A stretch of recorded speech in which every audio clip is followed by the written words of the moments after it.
Yeah. So welcome to Neurodiverse Spirituality.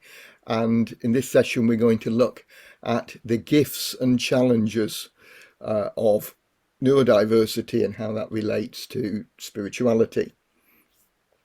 I'm just going to do a short presentation, and then we'll move into a discussion. So,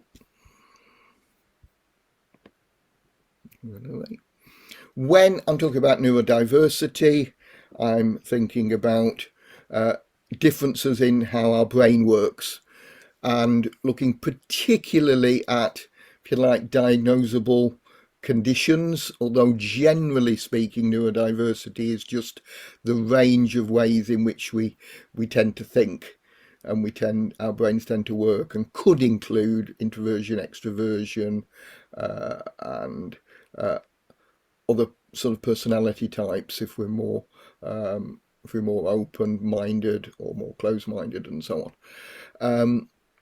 But what we're thinking about here particularly is these diagnosable conditions such as ADHD, the autistic spectrum, dyslexia, dyspraxia, dyscalculia, for example, and Tourette's is another one that would fall under that, and some there's some debate on some of if some other areas could also be included as neurodiversity.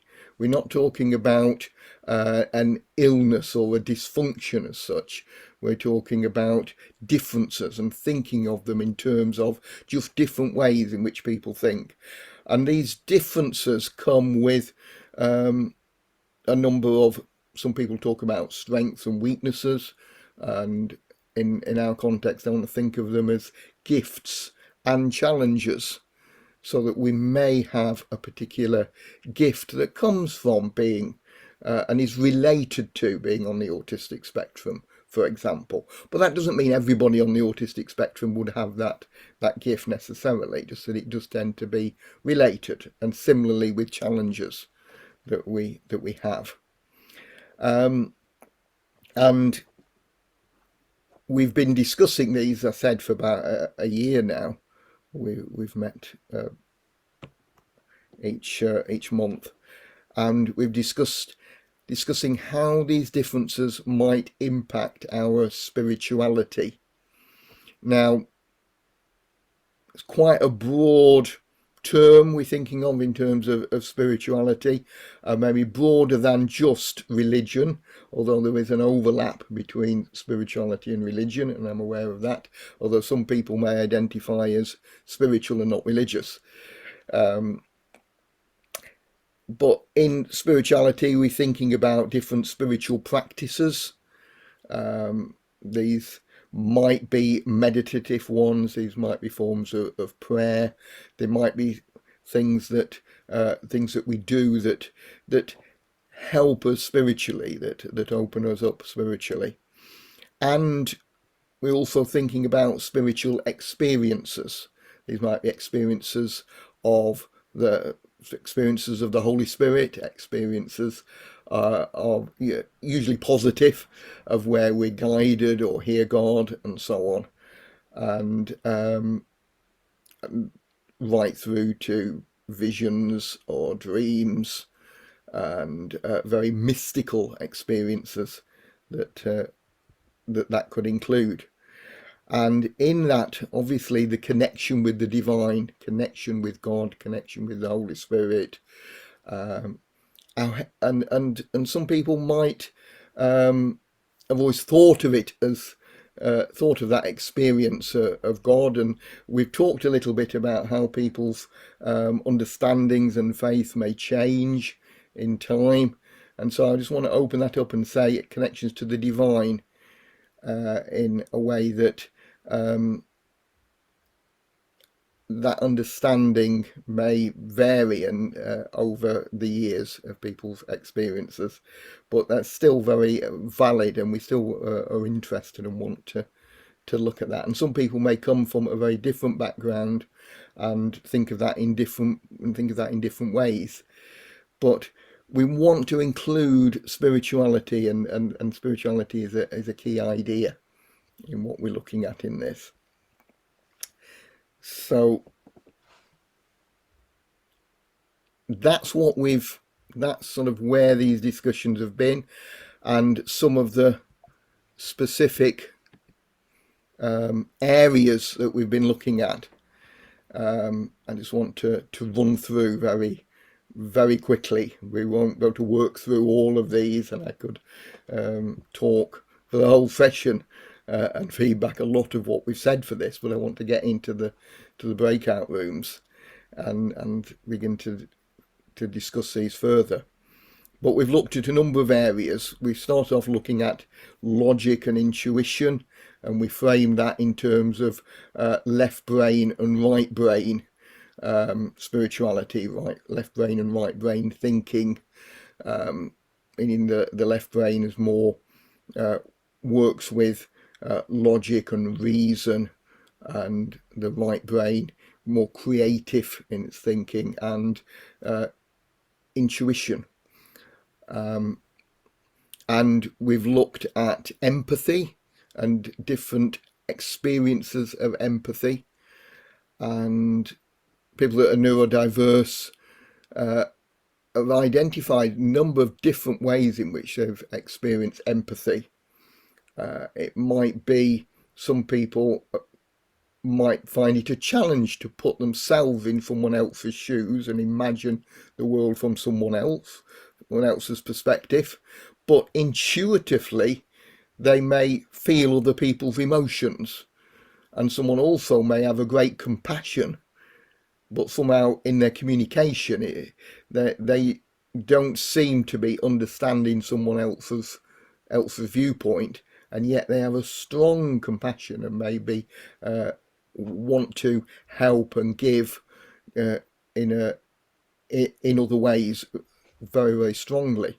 And so particularly with neurodiversity, we've noticed that maybe there are different expressions of empathy to those that are to those that are perhaps neurotypical, to use for want of a better word.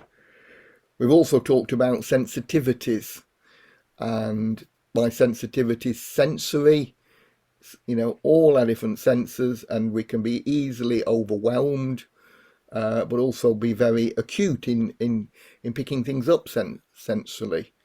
And emotionally, we might be a very emotionally sensitive person, again picking things up emotionally, maybe through empathy, but also very easily hurt can be related to that. But also, I think we've had some very interesting discussions about spiritual sensitivity, and which is bordered on the mystical in that sense of sensing something and being led in a certain way, and feeling that there's something beyond our natural senses that we can pick up on occasions. Maybe some of our natural senses are broader than we actually think, but maybe there is something that's a different sensation, a spiritual sensation, where we're guided in a way. I don't know if dividing something into natural and supernatural is always that helpful, but maybe we're guided in a spiritual way, shall we say, through a connection with the divine. We've talked about how we relate to spiritual communities, and how do we relate to community to start with might be a challenge. People that are neurodiverse in a number of ways, in socializing and also in relating, say, to hierarchy and authority, and that may be particularly true in spiritual communities. I know someone here has talked to and shared quite a bit about their experiences in a number of cults, basically, in that. But we all can have those challenges in talking to someone, particularly about if someone has hierarchy and authority, and we disagree with them. How can we disagree well? Can be a challenge sometimes, particularly if they think in a very different way, not just have a different opinion, but are thinking in, you know, have a different neurodiversity where, you know, if someone autistic is talking to someone that's neurotypical, for example, there can be misunderstandings in that way.